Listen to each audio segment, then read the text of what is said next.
Welcome to the party. I'm Sam Ekstrom of Locked On Sports Minnesota. Today, we give you the four most important Vikings, the 2024 campaign.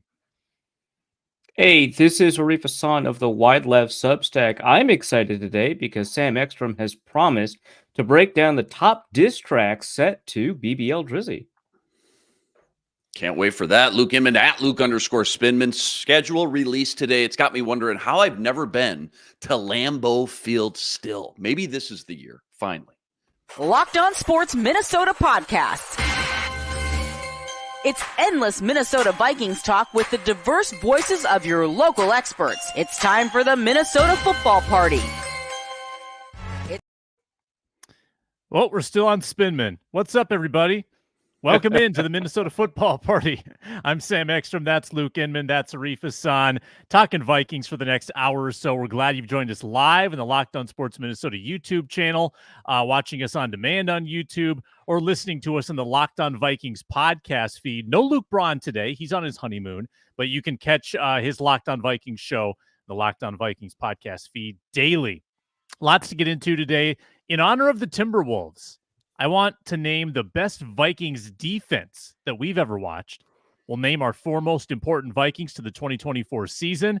We'll name our favorite schedule road trip. That schedule coming out within the next week. And Ron Johnson joins a little later in the program. It's a program that is brought to you today by Gametime. Download the Gametime app, create an account, and use code LOCKEDONNFL for $20 off your first purchase. Terms apply. All right, before we dive into our four most important Vikings, let's pay homage to the Timberwolves quickly, who are sweeping the nation, sweeping the globe with their defensive acumen. What is the Vikings defense that we've watched? And also like sweeping the Nuggets, right? Like that's like part Sweep. of the...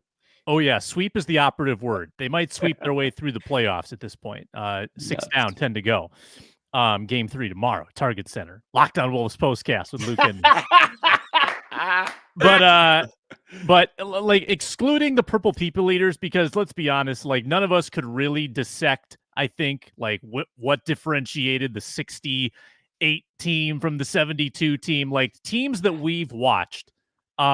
Most impressive Vikings defense that you didn't want to take your eyes off of. Inman. Yeah, I think it's kind of a clear-cut number one choice statistically, right? We're all probably going to first thing you think of is 2017. Almost impossible to beat that season, again, statistically. But just for argument's sake here, I'll throw another hat in the ring. I'll go with 2009. That's probably the next best option for me. I mean, you pull up the roster, you pull up these starters, the names are just so fun. You got a young Chad Greenway, fresh off that ACL tear in the preseason, the dominating Williams wall, Kevin Williams and Pat Williams, Jared Allen coming off the edge, 14 and a half sacks that year. EJ Henderson, the perfect middle linebacker behind that front four until that gruesome, brutal leg injury. I think it was like week 13 at Carolina, I want to say. It was a night game. I still remember it all too well, unfortunately. That play still keeps me up at night. But and then my favorite player of that defense, Antoine Winfield. Mighty Mouse, shut down, clear-cut number one cornerback, right. Even though he was 5'10", 5'9", he was a ball hawking coverage, but I mean, the guy set the tone in run support every week. And then you got some oddballs in there, you know, Ray Edwards, Ben Lieber, Cedric Griffin, opposite Antoine Winfield, the Hall of Fame tandem at safety. You got a highly overpriced Medeu Williams. Okay. And then a second-round pick, a rookie from Arkansas State. Not Arkansas State, Tyrell Johnson. But yeah, 2017, definitely the A-topic choice, I feel like. They broke all the records. The third down defense, right? Yards allowed per game, I think, was up there. But the most fun outside of that one, I think, was definitely 2009. And I think, you know, you think about the Timberwolves defense right now, just the energy, the electricity they're bringing to the table right now every game. I think both those defenses, I think, have a lot of traits in common. The headline there, podcaster calls Ben Lieber an oddball. I think that's the takeaway. Yeah. No, I will. That 2009 defense had such a weak secondary aside from Antoine Winfield, really. Like the safety position had Tyrell Johnson and Medeu Williams.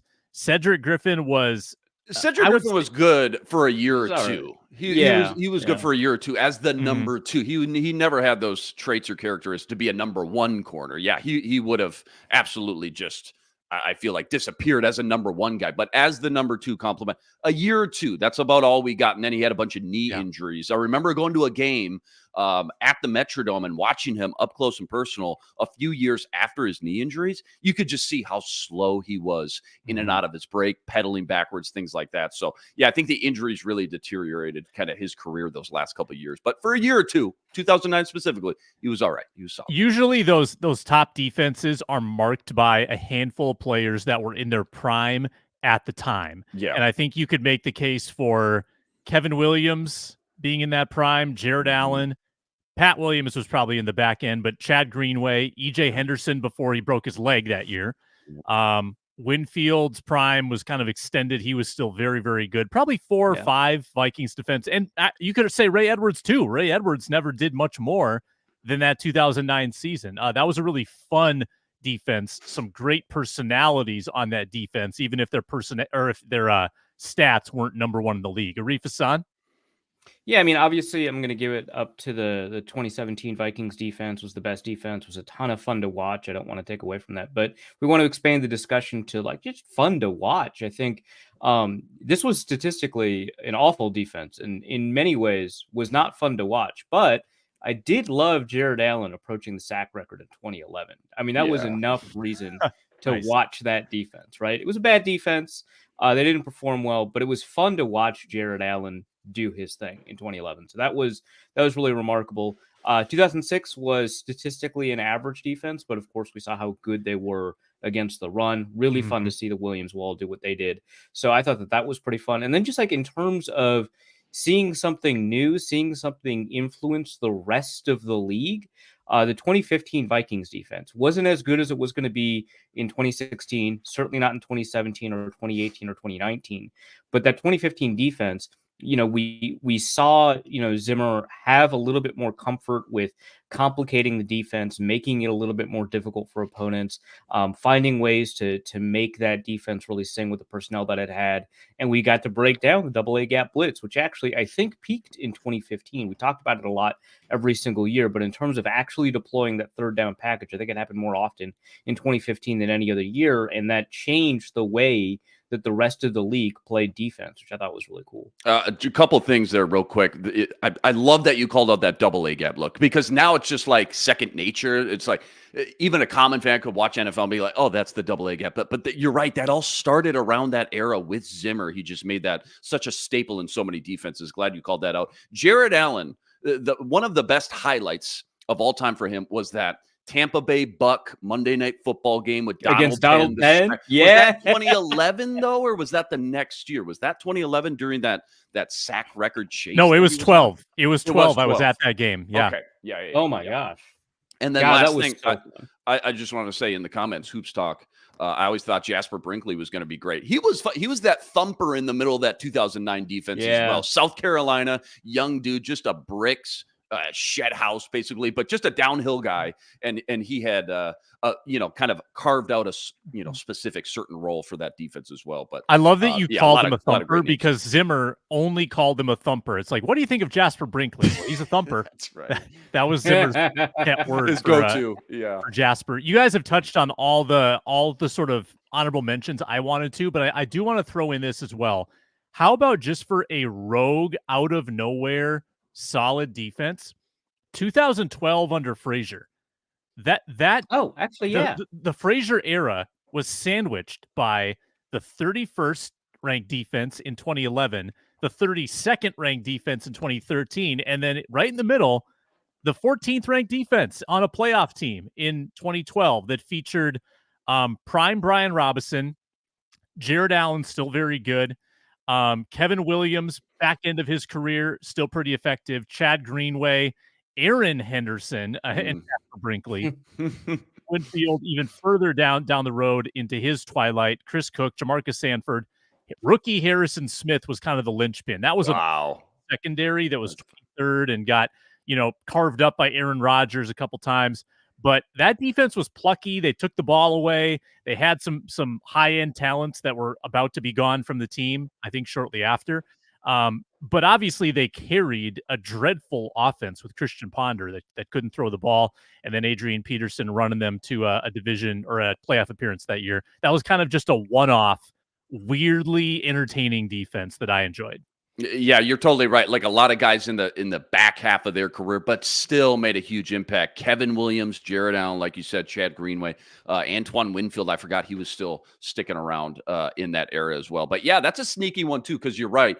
You think Leslie Frazier era, you think those two terrible seasons defensively. But 2012 was fun for a lot of different reasons, not just the defense kind of holding their own, keeping afloat, but Adrian Peterson's iconic kind of rushing records, hunt that year as well was just awesome. Let's give the 2017 group some flowers, though, because we've all kind of tiptoed around that because that was the obvious answer. But how about these for home point totals allowed at US Bank Stadium that year?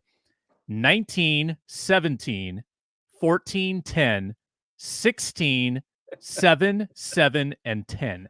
Nothing more than 19 points allowed at home that year. They won every game at home that year, if I'm not actually, no, the Dalvin Cook game, they lost. I'm sorry. They lost when Dalvin Cook scores ACL against Detroit. So they went Detroit, 7-1 at home that year. They were second against the pass, second against the rush, 30th in scoring percentage against, or another way to say that would be third best in scoring percentage against. And the crazy part is, guys, it's not like this was a super opportunistic defense. They were 23rd in takeaways. They didn't take the ball away that much. They were just so good. First down, second down, stopping the run. Especially third down. Setting teams up on third down. Wasn't this the historic third down? Yeah, I believe it's still absolutely the it best was third down season that. I think the Patriots 2 years later. I think the Patriots. Maybe they didn't break it, but they came really close. I know that. Yeah, they came. Yeah, but I'm pretty confident that the 2017 Vikings maintained it. It was an interesting discussion because at the time the Jacksonville Jaguars were the other top defense in the league, and they were doing it via turnovers, right? Calais Campbell forcing all those fumbles. Unique Ngakoue, later becoming a Viking, also forcing a ton of fumbles, a couple of interceptions in there. But it was like you didn't see a ton of, like most takeaway centric teams, it's like interceptions, right? This team, was really phenomenal at forcing fumbles. And then of course they recovered those fumbles, which, made it a very volatile defense just in terms of how reliable it could be. But, we don't have to worry about reliability when all the games are already, kind of set in stone. We don't have to predict how good they'll be. All those games are done, right? And so it was kind of like a fun back and forth. They both were at various points in the year leading the league in points allowed. I still think that Vikings defense was just a little bit better just because of, how important it is to be good on third down, how often you would force punts and how opportunistic you would be. But it did, that the 2017 defense for the Jaguars did allow Blake Bortles to kind of maneuver his way into a good season. Also had a weirdly good year that year too, because of Allen Robinson's contested catches, 35 touchdowns, something like that, from Bortles. But yeah, that was a really fun year to be watching defense, just because like the good defenses all did it in a different way. And the Vikings setting a record on third down conversions as far back as we can remember. Yeah. They started 25.3%. I got 25.2% right here on my screen. I guess either way. Look at that. It does say in 2019, the Patriots would later outrank Minnesota's 2017 defense 2 years later. And I don't think Flores, I think that was Flores' first year in Miami as the head coach. So I don't think Flores, that was immediately where my mind goes. Was Flores part of that 2019 Patriots coaching staff on defense? But I believe, and triple check this, I believe that was his first year as a head coach in Miami. Nonetheless, it's such a shame that 2017 season ended the way they did, not just to lose, right? One game away from this, the way that it kind of unfolded, right? The fashion in which that defense kind of just melted on the road versus Philly. That was just kind of obviously put a bad taste in your mouth after such an amazing, again, so many records broken that year. Just like the last possible way you would want to go out at the end of the year. That defense did not travel that well. Like they gave up 26 in Pittsburgh, 30 at Washington, 23 at Detroit, 31 at Carolina, and then 38 at Philly. They, for whatever reason, on grass, didn't have the juice, didn't have they needed that home field advantage for whatever reason. That was so impactful in 2017. And I always said this, when teams were playing at US Bank Stadium for the first time, they got blitzed. Like, they did not know what hit them. The noise, the environment, the speed the Vikings had on those defenses. There was just something about the way they came out. Other teams didn't know what to do. And I think if you look at, the home field advantage obviously was stronger in those early years. Not so much in recent years. Teams have gotten a little bit more accustomed. But that's a good discussion. We'll get into our 4 most important Vikings to the 2024 team's success. That's next on the Minnesota Football Party. This next segment is brought to you by BetterHelp.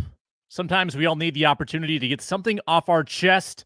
Big or small, certain things can really start to get to you. It's important to talk about that to somebody who's unbiased in your life. And you might be talking about something that's more important than your favorite sports teams. On this show, we like to rant about why the 2017 Vikings defense was better than the 2009 Vikings defense, and we get really worked up, and we hash it all out on here. And when the stakes are higher, if you're trying to work through some important things in your life, you can give BetterHelp a try. Therapy can look different for everyone, and you want to get those things off your chest with somebody that can help you work through it. So if you want to start therapy, give BetterHelp that opportunity. It's entirely online, designed to be flexible and suited to your schedule. BetterHelp.com/lockedon to get 10% off your first month.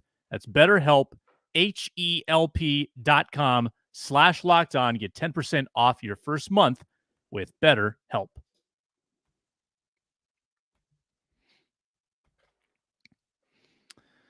All right, glad you're watching us here on the Minnesota Football Party. We appreciate that. Please subscribe to the YouTube channel. Help us get to 8,000 subscribers. Check out all our content at Locked On Sports Minnesota.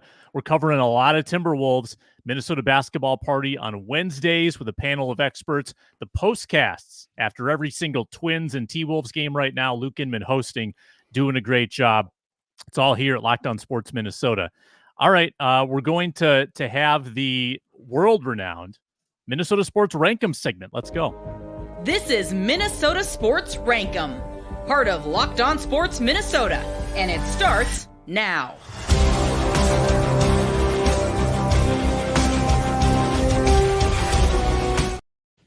Doesn't that music just want to make you go to battle? I'm ready. It's first of all, I mean, I'm having so many great memories and flashbacks from all our Rankem shows we did in the summer last year, Sam. But yeah, I always said it's got kind of like a Game of Thrones vibe to it.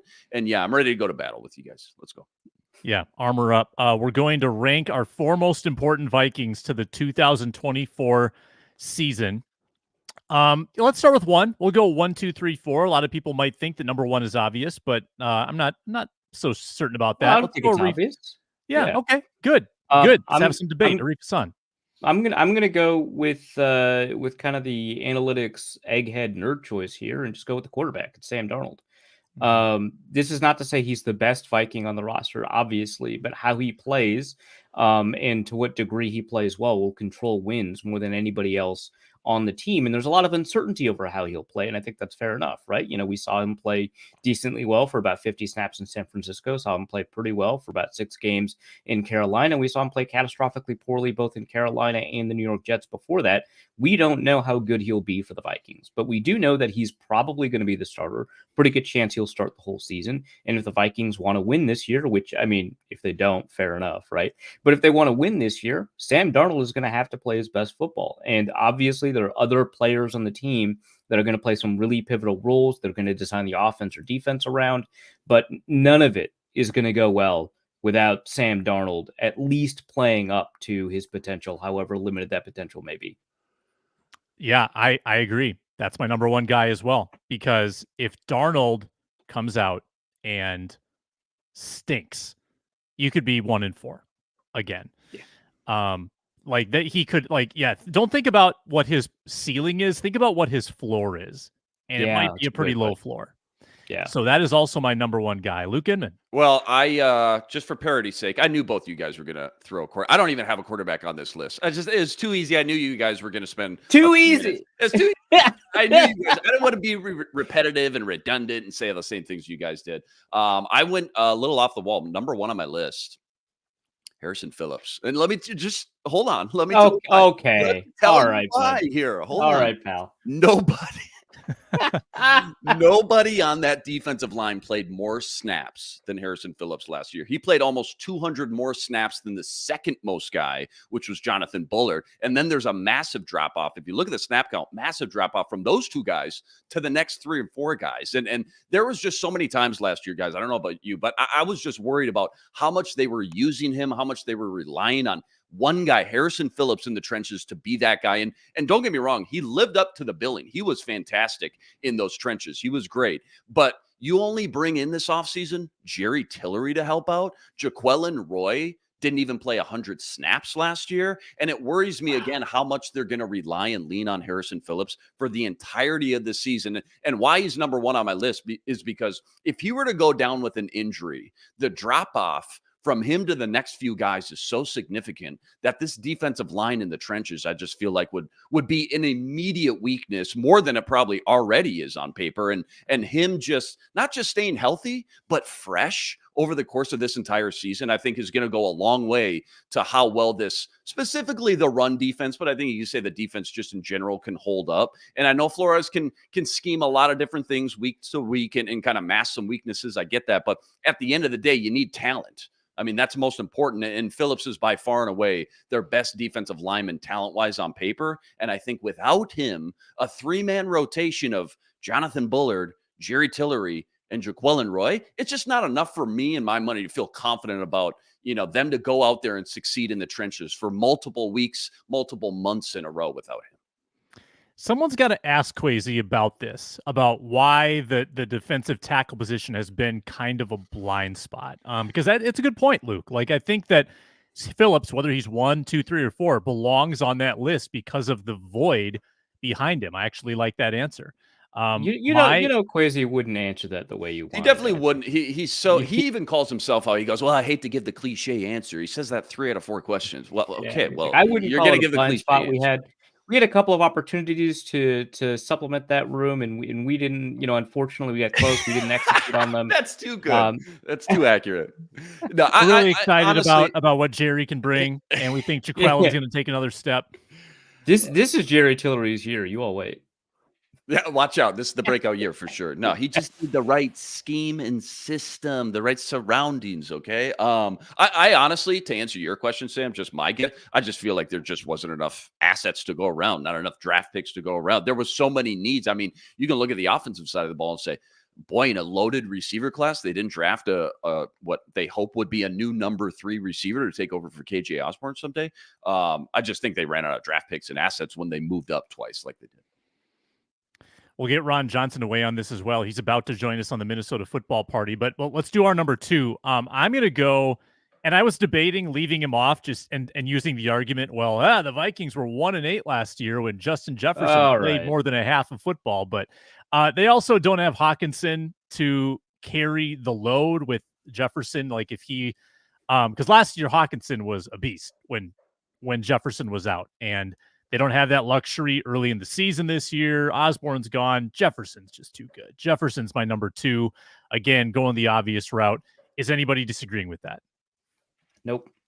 For me, I put Jefferson at 2 as well. For me, it's just not just obviously his talent level, which obviously matters a lot, but also, they're designing the offense around him. There's no question about that. Schematically, you can't run the offense that they want to run without Jefferson. You have to adapt. And obviously last year they did a remarkable job adapting, but I just don't think that you're going to, strike iron twice that way. Right. Like I think that if you don't have Jefferson there, your plans on offense have to shift immediately. I don't think that's true of any other player. And there are some really good offensive players on this team. I don't think it's true of any other player that, unless Jefferson is healthy and capable and playing at the level we know that he plays at, the offense is just not going to succeed. And the offense right now is better than the defense. And so you need that offense to carry the load, and you need Jefferson to carry the load on offense.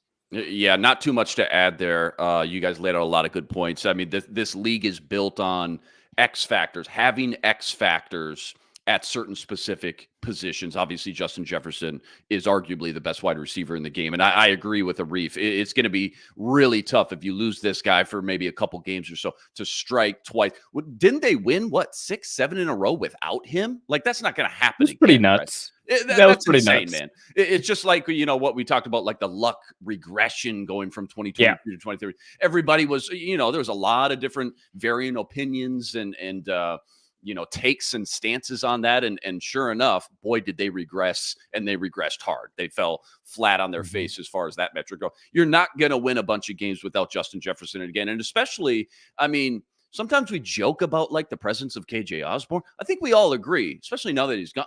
KJ Osborne is a great number 3. And my point is, you lose Justin Jefferson now. What does your 11 personnel look like? So now it's Jordan Addison at the 1, Brandon Powell and Jalen Naylor. Like KJ Osborne, people forget this. He played 821 snaps last year. So now that's a lot of snaps all of a sudden gone. If JJ's not on the field, this entire offense, this entire team looks a lot different. We're going to get to Ron Johnson here, and then we'll unveil our numbers 3 and 4 as well. Coming up on the Minnesota Football Party, we'll bring Ron in after a quick word.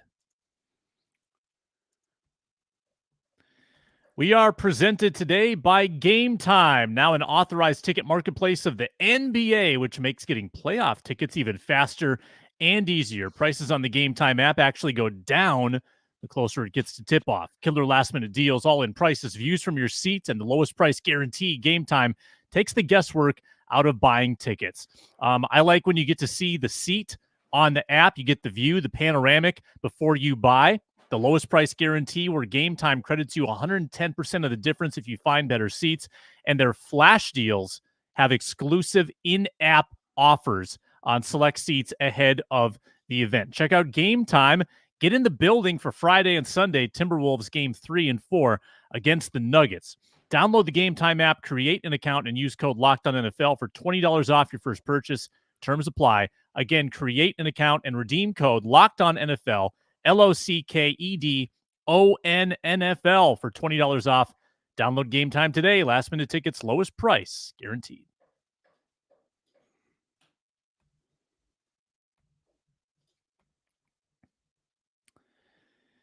The man Ron Johnson joins us now, host of the Ron Johnson Show on Locked On Sports Minnesota. Gophers Hall of Famer joining the program. Ron, we are ranking our most important Vikings to the 2024 season. I know I didn't really give you the prep for this, but just top of the head, who would your top couple on the list be? Are we saying without Justin Jefferson? Like what? I mean, JJ can be anyone. Anyone can be on the list. There's no rules.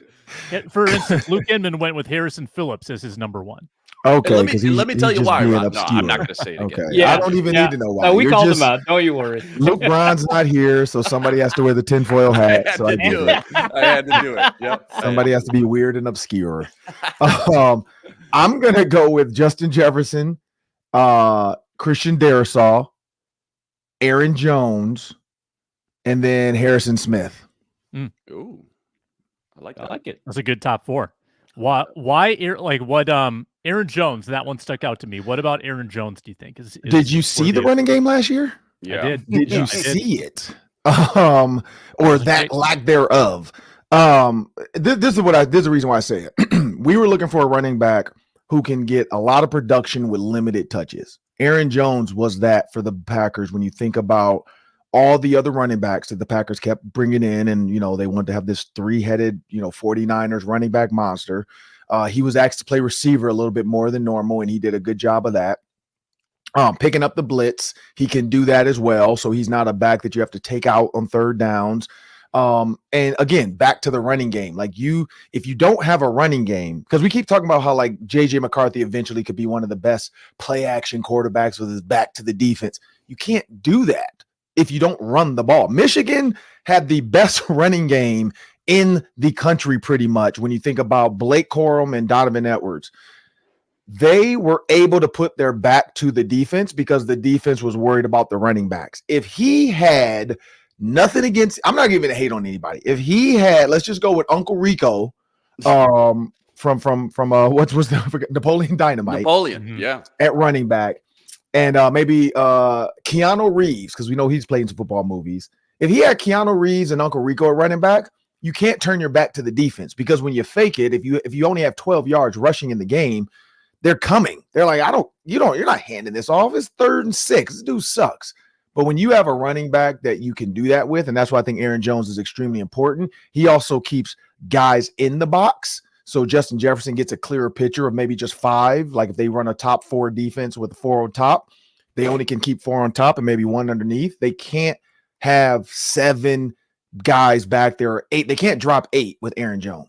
I don't think so. We'll see. And that's why I think he has to be important. So they can't drop 8. So they have to honor him at running back. They have to honor him at receiver when he motions out. And if he has a mismatch, you're going to go to him. So I think he's very important.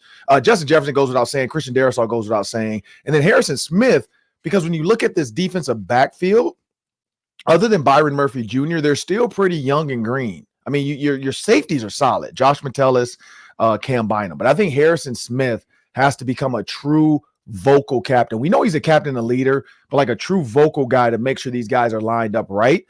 This is probably his last, like maybe 2 years left, maybe. And so, I mean, we thought he's going to retire before this season. So he's coming back for another year. So maybe this could be it. So I think he is very important to making sure that defense is lined up in the right way. Ron, I'm glad you brought up Aaron Jones. That was going to be one of my questions to you. And to your point, too, average drive time in 2022, KOC's first year, 29th in the league, bottom 3. The rushing attack, bottom 5 in a lot of categories. Last year, bottom 10 in a lot of categories. I'm excited to see KOC, hopefully, with Aaron Jones, finally have a running game to kind of balance out his passing attack with this offense. Mm-hmm. Yeah, and I think he did it with Dalvin Cook, or he tried to at least. Yeah. You know, like it's just when you look at how the offense was set up. Again, Dalvin Cook's not a 100% between the tackles guy, and he wasn't healthy all the time. You know, like we know the biggest thing with Dalvin Cook is to make it to the playoffs. Like that was always the question mark. Can Dalvin Cook make it? I think KOC limited his touches because that was kind of the key. Can he get to the playoffs? And he did. When he got his opportunities, he was great. But again, when you have Justin Jefferson and TJ Hockenson, it's kind of hard not to want to throw the ball. And so that's why I think Aaron Jones is built to have limited carries but give you top production with it, because he's done it with the Packers. I'm going to quick unveil the rest of my top 4. Let's get everybody's top 4 out there. So Ron gave us his. I went Darnold, Jefferson, and then a Caleb Evans needing to take a step, and Jonathan Grenard were my top 4. So Aaron Donald is going to sign with the Vikings. That's who you did? Aaron. Oh, Darnold. Oh, I think you said Donald. Okay. All right. Fair enough.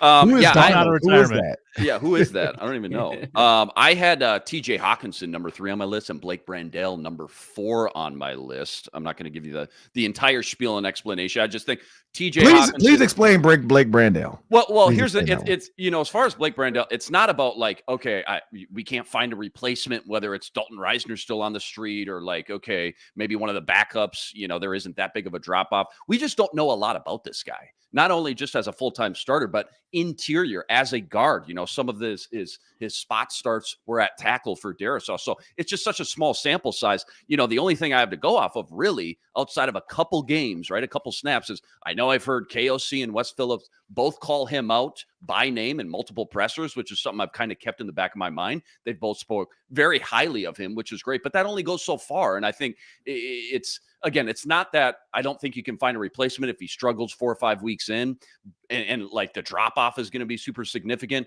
but having another revolving door on the inside of this interior line. I mean, we all know the offensive line is really only as good as your weakest link. For 2 young developing quarterbacks, whether it's Darnold or whether it's JJ, I just think that would do a big disservice, I think, having any weakness inside that interior. And I think for that matter, you could say any 3 of those interior guys, if they struggle, I think it goes without saying to some degree, whatever quarterback's back there is going to struggle to some degree as well. I'm pretty sure that at the end of this episode, Luke Inman's going to take off his mask and there's going to be Brian under there. And Arif Hasan is going to be the reason he was unveiled. And he's like, I could have got away with this whole show if it wasn't for those meddling kids in that Arif.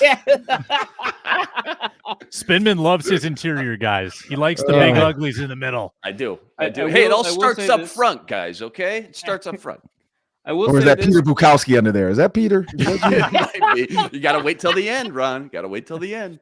This list was, most important Vikings, not best Vikings. And I think to me, that means, guys whose performances will determine the outcome of the season. I still think Luke's list is nuts. I'm going to say that. But I think that is a good reason to include Sam Darnold. I don't think he's the best player on the team. I don't think he's the 10th best player on the team. But he's my number one in terms of most important because how well he plays is going to do more to determine how good the team is going to be. So he's my number one there. Obviously, 2, Justin Jefferson. 3 for me, Christian Darrisaw. 4, Jonathan Grenard. You got to stop pass rushers. You got to rush the passer, right? And I think I like Andrew Van Ginkel a lot. I like Dallas Turner a lot. I don't think they're going to play nearly as many snaps as Grenard is, who's also better against the run than both of those two players. So I think that, that defense, obviously there's going to be a lot of moving parts. Byron Murphy is going to matter a lot. Harrison Smith is going to matter a lot. But I think that, the way that pass rush operates is it's going to require that Grenard, carry the burden of that defense. So he's my only defensive player on that list. I think that how he does is going to help determine outcomes on that defense a lot more. But yeah, I mean, Christian Darrisaw, Justin Jefferson don't have to do a lot to justify those picks at 3 and 2. But yeah, I think that, unless Darnold plays, really well, I mean, the team's not going to go anywhere. So that's why he's my number one. Nice. Did you unveil your top 4, Arif? That was my top 4. Got Sam it. Darnold, Justin Jefferson, Christian Darrisaw, and Jonathan Grenard. Beautiful. Ron, we got the schedule dropping within, I think, 6 days. I think Wednesday. Talked a little bit about this on the Ron Johnson show yesterday, but let me tee you up again. Just a couple storylines that you're most intrigued by with this schedule. So the Colts coming back, like we know the demise of that one. So we're going to see a ton of talk about that game. Anthony Richardson walking into the building. Reggie Wayne and I, Cato June, we get to connect the night before the game like we did last time. We have to get Cato. I think Cato came on the show last year, so we have to. Hopefully this time he won't be at the mall though. But we have to get Cato back on the show and maybe Reggie Wayne as well. I think that's one for me. The other one, of course, is Kirk Cousins. Like Kirk Cousins walking back into the building. Is he going to be healthy? What is that return going to be like? I guess I want to say the Packers, Aaron Jones, to see if KOC is really that petty and lets Aaron Jones go off against them, especially if the game, because the thing about the Packers game and the Vikings game before, Kirk Cousins gets hurt. So we know the outcome probably changes if Kirk doesn't tear his Achilles. But when you think about controlling the clock and doing to the Packers what they want to do to you, which is run the ball, slow the game down, and then run play action, that would be a perfect time for KOC to kind of say, let's see what this Aaron Jones kid can do with Ty Chandler, and really just milk this clock a little bit, and then kill him every once in a while with Justin Jefferson. But those are kind of the ones that jump out to me. Other than that, I'm not sure, but I do really want to see this. I don't know why, like this Falcons, because again, if Michael Penix is playing by then, it might be the funniest return to US Bank Stadium ever. If Michael Penix is the starter. Can you imagine? Oh my gosh. Like it especially was like, especially if it's like week 3. Like, wait a minute, what happened? What happened the first 3 weeks? well, if it's week 3, Kirk might not be back yet. Like his Achilles might true. not No, be that's true. completely healed. That's If it's like actually true. week 12, and they've Right, already started right. doing the Russell Wilson to Kirk, like, hey, can you take off that injury thing? Clause. Yeah, that clause. We want to play you, but we can't let you get hurt. Can you imagine if Kirk's Achilles suffers an Aaron Rodgers-like fate with Atlanta? 4 snaps into the, oh my gosh. Oh, That's why I don't God. think they're going to put him out there right away. I think they're going to make They sure might he's not. 100% healthy when you have $100 million guaranteed into a player. And you've already had to explain to your owner, like, hey, sorry, this is what I was thinking. Man. Right. Like, this is what I was thinking. Like, So does that mean he's not getting any snaps in training camp and preseason? probably not. I mean, nothing So- serious. I don't so think they're that going to means- put him out there seriously. And that makes sense Yeah, too. yeah. Dude, you don't want to rush him out, man. The $1 million man, you can't rush him out. But that means Michael Penix is getting all those number 1 reps. All these guys in practice are like, dude, this dude can sling it. And then he goes, plays a couple games. What happens if he looks lights out or looks I mean, really his was good? 8. What was his 8 weeks after Aaron Rodgers? Something like yeah, that. Like, that's about right. Yeah, Yeah, Kirk was week exactly 8. right. That's about right. Yep. So if his was 8 to 9 weeks after his, so that's 2 to 3 months. Aaron Rodgers, they're saying, is not fully cleared until the start of training camp, which means you have to put Kirk 3 months after the start of. He didn't really practice. He was out there like Kirk Cousins on a tennis ball court. Like he was just throwing to make Pat McAfee happy and be able to talk about RFK and running as an independent and like that's the only reason fullback lose his job. They were like, we got to make some roster. The only reason he went out there was so that RFK could see him. Feel like, what? If we don't have the Twin Towers, we have RFK and Aaron Rodgers. Like you that heard, was you heard about that was the comeback. RFK's brainworm, right? That might explain why he considered Aaron Rodgers on his short.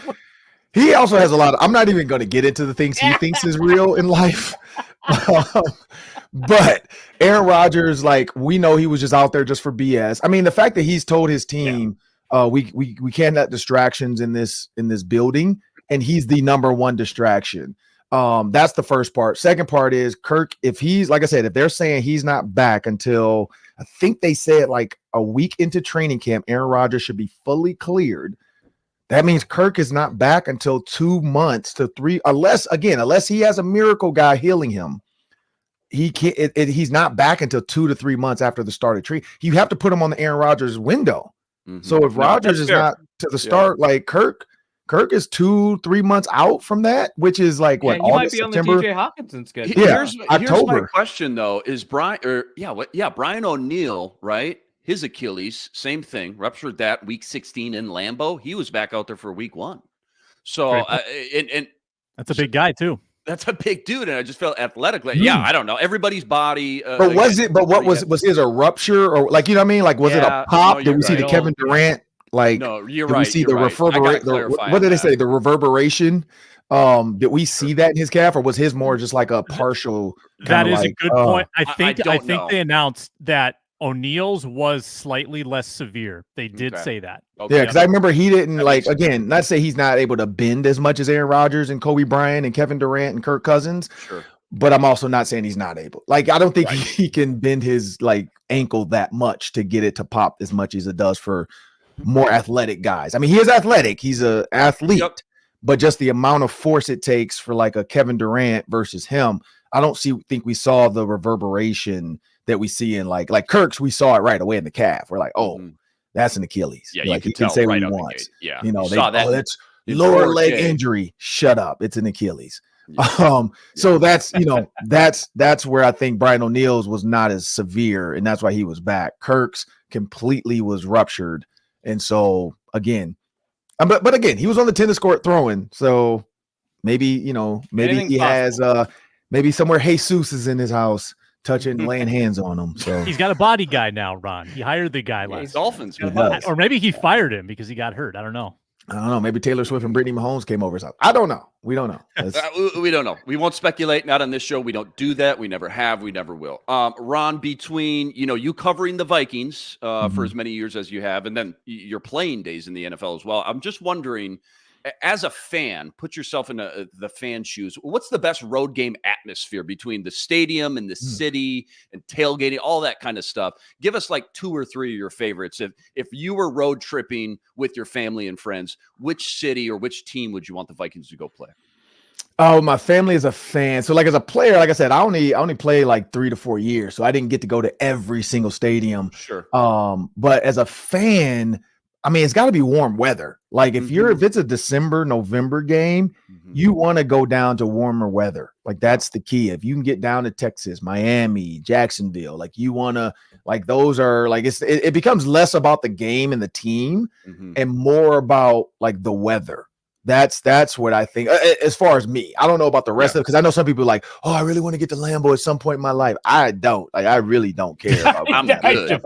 I'm actually good on that. It's historic. It's historic. Yeah. We get it. It's old. We get it. Give me terrible Jacksonville, but it's nice and warm. I heard the reason I bring that up. I'm curious. I've never been to Nashville, but I heard Nashville. A lot of people who go And to it's that warm. game Yeah, say it's fun. it's warm there. Now Nashville, like fun that's why if you city, think about the downtown. bowl games for the Gophers, Yeah. everybody loved the Music City Bowl. Like it's Yeah. one of those like, oh, we get to go back to the Music City Bowl. Like because you get pissed off about it that you're not like in the Outback, but then you're like, well, wait a minute, we're going to Nashville. So I have heard Nashville.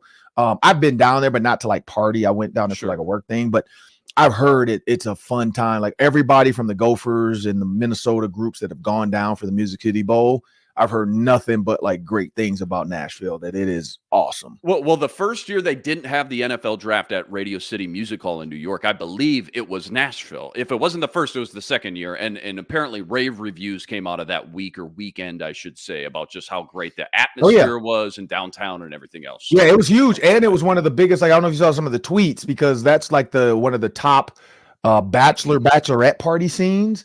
And so there was a couple bachelorette parties that I think I interviewed on ESPN that had no idea why so many people were in Nashville that week. That was so great. Yeah, what's going on?